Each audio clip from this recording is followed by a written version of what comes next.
Joo, mie kävin eilen semmosessa työintervyyssä. Joo, joo, ne kysyit, että minkälaisia työkokemuksia mulla on.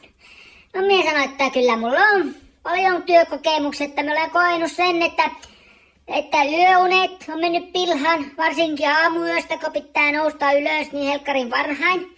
Ja sitten, että vatta on mennyt aivan sekaisin, kun pitää koko ajan ryypätä sitä kaffia siellä, kun on rasti. Joo. No ne sanoivat, että no ei tarvitse soittaa, että met soitamaan sulle, jos me jatkamme sitten sinun kanssa. Minä sanoin sitten, että no kyllähän te voittaa soittaa, mutta ettei se ole varma, että niin vastaan. Niin kun minä meinasin lähteä Riston kanssa juomaan öljyä ja se puhuu niin helvetin kovalla äänellä, ei sitä kuule mitään muuta, varsinkaan mitään telefonia. Pitää vissiin käydä ostamassa peltorit ja panna päähän. Joo, mutta että mukavaa viikonloppua siltikin, joo.